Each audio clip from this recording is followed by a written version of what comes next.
Acid Plant, it's game 3, it's a decider, and here we are with Goose in the bottom right and Foxtrot up in the top left. So last game, Foxtrot basically just teched up to ultras with very little stops along the way. There was a couple of random swarm hosts that never did anything.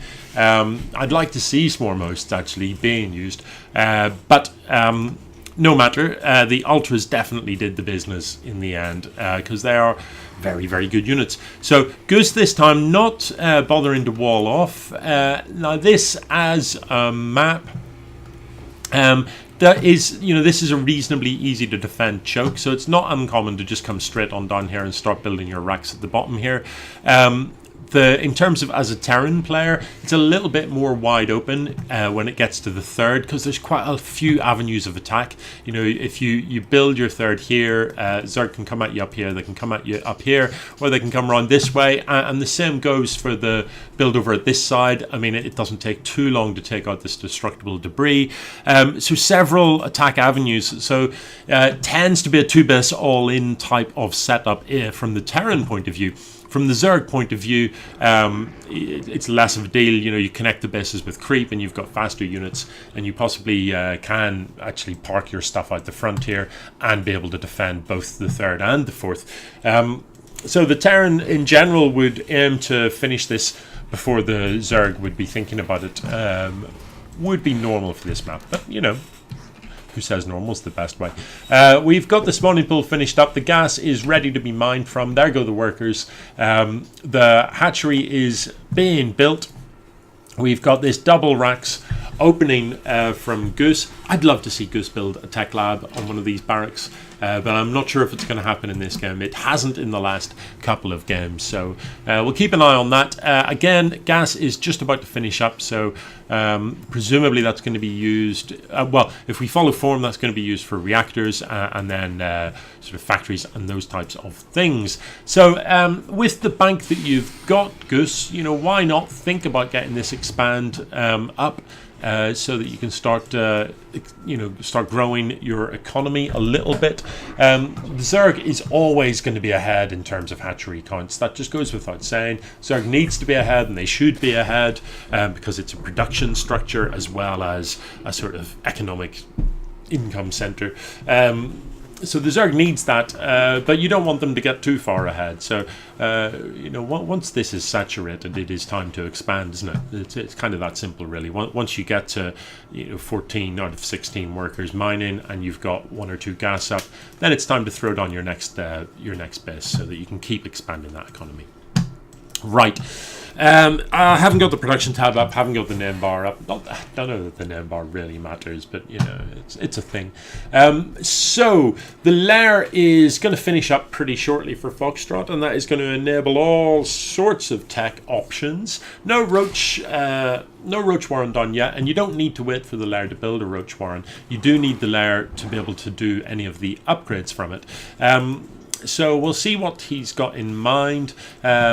Now that is finished, hopefully we're going to see some sort of tech structure. It's going to be an infestation pit, so it looks like, I don't remember any infestors being on the map in the previous game. Infestors are good, they can be useful for all sorts of things, but I suspect the point of this infestation pit is to enable hive. You have to have an infestation pit to turn your lair into a hive, and hopefully we're going to see some ultralisks again, because that worked extremely well in the last game. Oh, there is a tech lab that exists, and Combat Shield is in production. So there we go. These Marines are going to be better than previous Marines. They should be able to get this Overlord for free if they all shoot it. These guys are running off on their own. I don't like this. I don't like, you don't know what's waiting here for you. What if there'd have been just enough lings to take out 3 Marines, but not enough for 6? You'd have been gutted. Anyway, the Overlord did, I believe, go down. And all of these structures, I don't think that any of those got cancelled. This will fall as well. So these Marines potentially are going to get something done. What's worrying me right now is there's nothing, or there was nothing in production for the Zerg. There's not 8 lings. You need to be building a queen as well. And if I've got this at the bottom here, I'm grabbing a couple of these guys and putting spine crawlers here and here, just in case. Because if they do manage to take out this position, then you could be in trouble and those spine crawlers could save your life. So the Lings come up and they are going to clean this up, but not before a substantial amount of damage was done. All of those spines and stuff at the front got killed. A few workers got killed as well. So, you know, if we look at the units and resources lost tab, heavily in favor of the Terran. That is a fair old, you know, 1,000 minerals takes a while to mine, and you don't want to have lost that. That is unpleasant. So there we go, 5 workers killed in total. Whoops. So it'll take a little while to get back to where you were. So a very successful little outing from Goose, picking off the Overlord on the way to temporarily, perhaps. I didn't actually check. Was he supply blocked? Maybe for a short amount of time. Certainly, that's an Overlord that needs replaced, and that was absolutely free. And then to get all those buildings before they finished was a real bonus. So yeah, very nice. This is a good start for Goose. We've got the men almost saturated, but again, I'm a little concerned by this stoppage of worker production. I think, I've probably said it before, I'll probably say it again. Just don't stop. Don't stop building SCVs. Don't stop building probes. Don't stop building drones. Until you've got 3 bases saturated, there's no reason to stop. Because having that really high turnover of minerals just gives you so much flexibility. You've got loads of workers. You can grab a whole bunch of them and you can decide, right, I'm going to go mech, and you can throw it on 3 factories and you can build the tech labs on them and start production straight away. If you've only got like 2 bases and they're only half saturated, then you can't. You've got to wait for those things to happen. So it's always building the workers. Always. I think Day 9 used to have a saying, probes and pylons.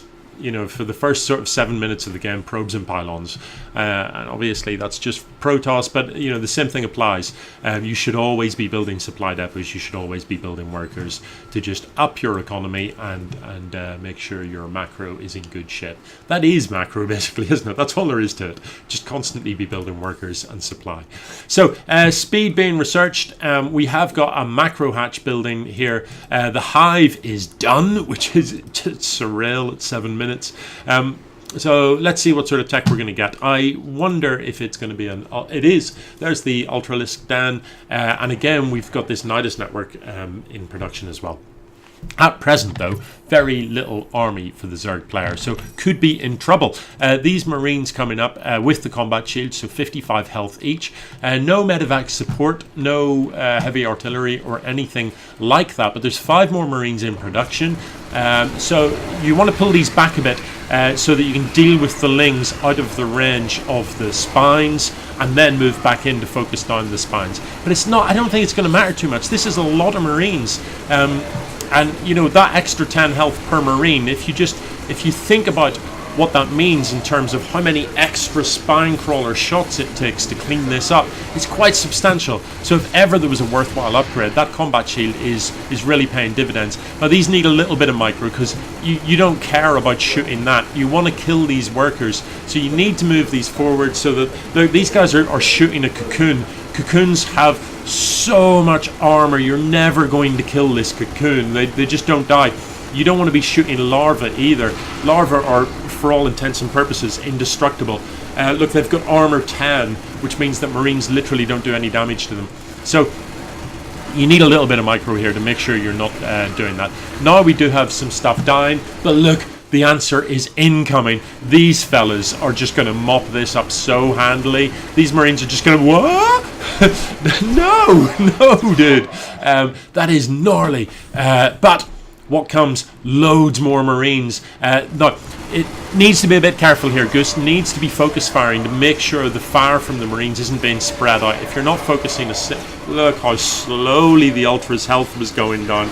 Look, it's painful to watch, isn't it? That one Ultra that was getting fired on, its health was just going down so painfully slowly, and there's 500 health to be had. Marines just are not the cure for Ultralisks, and these two definitely are having a terrible day. Proper. So the mission is what exactly? Are you sure, Commander? Yep, whatever you say. So, having seen what just happened to your Marines, and you know that these Ultras are out, you really need to be considering some different units. I mean, Marines will help. Don't get me wrong, they've got a very high DPS, but they just don't get through the armor of the Ultralisks. Where is the Cavern? You know, chitinous plating isn't even done yet, and we saw how good those Ultras were. Once chitinous plating's done, it's brutal. The Marines just will not cut it. If you do have a tech lab, so Marauders help a lot. They will do, you know, much more damage to those armored units, but more than that, you need artillery, you need tanks, you need liberators, you need those types of things. So let's see what happens here. This weakened one falls pretty quickly.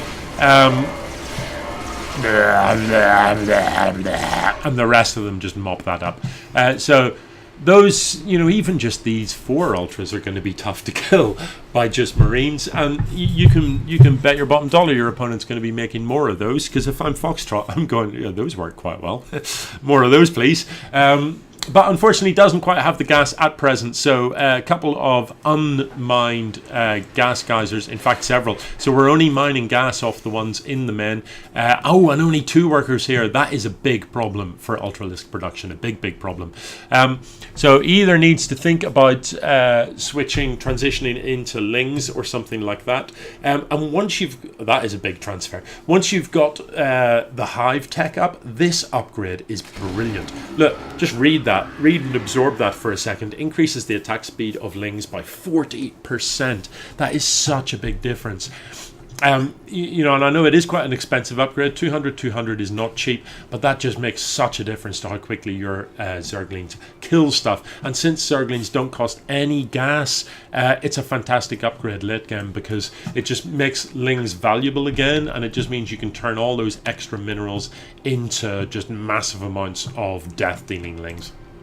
So the Marines come out again, this time with Stim. Now that can make a difference, because with a little bit of focus fire and a well-timed Stim, you can just be right-clicking these Ultralisks and gunning them down pretty quickly. There's no armor upgrades for them. Is chitinous plating done? I don't even know. Yeah, so huge numbers of Marines here. And these Ultras are still doing pretty well. There was only 4 or 5 of them, and it's horrible. It's horrible to watch. Chitinous plating's still not done, so these Ultras don't even have upgraded armor, and they still munch that many Marines. That's horrendous. I'm impressed by Goose's tenacity, really. You know, if at first you don't succeed, try again. So if the first 20 Marines just got eaten, let's send 24 next time. Well, those got eaten. Have you got a new plan? Yeah, I'm going to send 28. How did that go? Well, they got eaten. So what's the plan now, boss? 30 Marines? I don't know. Yeah, so the tank is going to help. All of these idle barracks worry me a little bit. Look how much money there is in the bank here, and look how many buildings there are not building stuff. What's going on? You know, we're building 2 siege tanks, but look, you could be building, in addition to those 2 siege tanks, you could be building, 10 Marines or something, or 8 Marines, and a Marauder simultaneously. You've certainly got the money to do it, so, you know, don't be shy about holding down the A button. Okay, meanwhile, Foxtrot, not actually doing better on the production front. We're building nothing, Foxtrot, nothing. What are these? Now we are. Ultras, yeah! Gosh. So now that the gas income is well and truly up there, let's have a look at this. You know, that's a pretty reasonable gas income right there, isn't it? You've got a fair amount coming in per minute. So Ultra's costing huge amounts of gas for sure. But with that kind of income, you can be building how many? 4 Ultralisks a minute? 5 Ultralisks a minute, maybe? Yeah, and they will eat a lot of stuff. We're beginning to get to the point where there are going to be enough siege tanks to start actually doing damage to the Ultras. The Marines can keep them occupied while the siege tanks dole out damage from the back. It looks... Oh, yes! Yes! Those will work. You know, if your opponent's got units that don't shoot up, build air. I'm not so sure about the massive queues. But, yeah, you've got... you know, you've got the answer really in your hands there. So these Ultralisks will obviously not fare well against Banshees. Banshees are going to do all sorts of damage, but are there enough of them out yet? The siege tanks clean up the Marines very handily indeed. So these Ultras not really attacking, they're just dancing about and they're getting a paste in. The Marines now doing, with the +1, definitely doing some damage, and the splash from the tanks. Those Ultras didn't look to me like they were attacking. Were they attacking? They were just kind of wandering about. Like, that Marine is just partially eaten. He had like a really lucky escape. He can't believe his luck. So that was a bit painful. That was a bit savage. The Zerg Ultras got a bit of a maul in there, and I think it was to do with a misclick. You know, those Ultras, I don't think they were going to break that position, but I would have expected them to kill all of the Marines. So, you know, and the siege tanks to hold strong at the back. But that's not what happened. The Marines survived, so I think a misclick. I think maybe the Ultras were trying to get past or something, and mostly just danced about whilst being shot. So now that the Banshees are up and in this, Cloak is researched for these Banshees as well. So, you know, even if we had stuff that could shoot up, it's not going to be able to see the Banshees. This could be a very effective counter indeed. There's a reasonable amount of siege tanks. They've got a lot of damage output into armored units from the back. Yeah, I don't know about this splitting. Yeah, not sure about that. But the Banshees are going to show up and put some hurt on here, and the army comes. But what's it going to do? If you're micro in this, get the Banshees to focus on, well, the Benlings really, because they're squishy and will die very quickly. But you can see that the Banshees do eat through the Ultralisk armor reasonably quickly. I don't think there's chitinous plating done still, and there's no armor upgrades. So while I'm a big fan of the Ultralisks, and now we can see just, oh, the Benling hits are beautiful. We can see just how effective the Ultras are, but unfortunately they're not shooting up. So now that all the Queens are cleaned out from the low ground, there's just nothing to contest these Banshees, and that's probably the right thing to do. You've just seen what the Benlings can do, so focused on the Benling nest. Maybe your next step is to focus on the Ultra Cavern, and then you can start pumping out more Marines to come and support this, because you know that there won't be any Ultras to contend with. So Foxtrot just doesn't have an answer to this. The Hydra Den is here though, so are there Hydras in production? There aren't. There's Lings and Ultras. Cancel the Ultras, build Hydras, because Hydras will focus on these Banshees reasonably well if you've got enough of them. However, that is a lot of Banshee. Yeah, without Hydras in production, it's hard to see how this can end well for the Zerg player. I mean, you know, a best trade is never a scenario that you want to see against against the Terran player, so I think this is going to be GG. I just don't think the Zerg is going to be able to produce anything in time to deal with this. If he A-clicks across the map, you know, the siege tanks are going to do a lot of damage to this, but ultimately the Terran, even if the Ultras end up in the Terran base, the Terran can just lift up his buildings, and that is so many Banshees now. Oh, he's going to go for it, but I just don't think it's going to matter. You know, the siege tanks here can move up into the men. You can separate these. You can send half of those home to deal. But all you've got to do really is lift buildings into the air and just tread this out. The Zerg's game, the Zerg's race is run. I think the Banshees, they are going home to try and deal with that. I think I'd like to have seen them separated. Split the Banshees up, because you know that there's a Nidus network. You know, the Zerg is just going to run away from those Banshees if they've got any sense. I would lift all the buildings and just send like 3-4 Banshees to clean this up, and leave the rest in the Zerg base to just kill everything as quickly as you can. Yeah, I don't see a way back from here for the Zerg player, although none of the tech has actually been damaged, and there is still a big bank. However, there's very little gas, and there's not that much gas income anymore. We can see that in the production tab there's still Ultras being built, there's still Lings being built, but you know, Ultras are no longer useful. There's just there is far too much in the air here to deal with this. So these ultras, if and when they do appear, are just going to get a nasty pasting. And I think it's over. I'd like to see the siege tanks unsieged and move up into this base to start taking out production structures. You've got a worker in there, you can see what's up. Or send the siege tanks in here or in here to clean this up. But this game is going to end fairly shortly, I suspect. And it was a good game. I enjoyed that. It was nice to see a variety of tech. It was nice to see a bit of back and forth. There was plenty of aggression from the Terran player. There was plenty of times it looked like the Zerg was just going to run over the Terran player with Ultralisks. That's what I'm talking about. Focus that down, get that out of the game. You don't have to worry about Ultras anymore. So, these Banshees will eventually clean this up.